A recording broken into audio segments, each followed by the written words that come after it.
শ্রাবণ মাস দেবাদিদেব মহাদেবের মাস।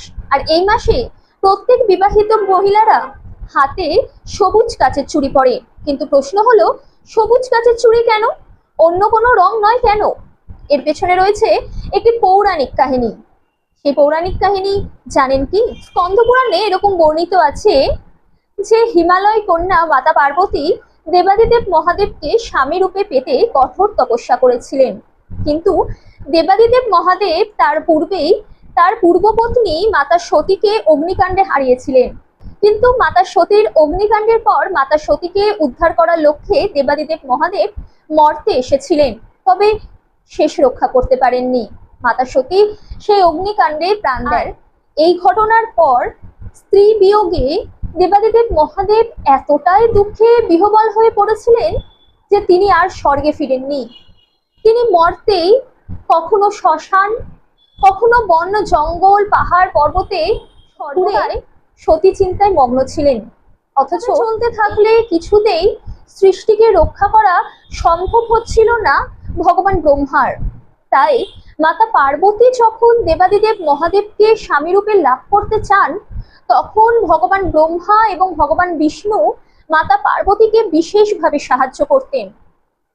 তবে এরপরেও মাতা পার্বতী ব্যর্থ হতে থাকেন, আর এতে তিনি ভেঙেও পড়তে থাকেন। এই সময় ব্রহ্মাদেব মাতা পার্বতীকে বলেছিলেন যে দেবাদিদেব মহাদেব এই সময় মর্তে রয়েছেন, আর তিনি সর্বদা প্রকৃতির সাথে মিশে থাকেন। তাই মাতা পার্বতী যদি প্রকৃতির সাথে মিশে গিয়ে কঠোরভাবে তপস্যা করেন, তাহলে তিনি নিশ্চয়ই সাফল্য লাভ করবেন।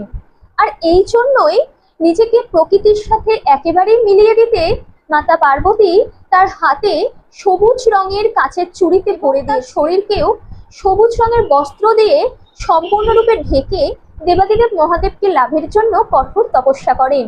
আর এই শ্রাবণ মাসেই মাতা পার্বতী সফল হন তার তপস্যায়। দেবাদিদেব মহাদেব মাতা পার্বতীর প্রকৃতির সাথে মিশে যাওয়ার বিষয়টিতে এতটাই খুশি হয়েছিলেন যে তাকে বরদান করেছিলেন, এবং এই শ্রাবণ মাসেই মাতা পার্বতী দেবাদিদেব মহাদেবের প্রেম লাভ করেছিলেন।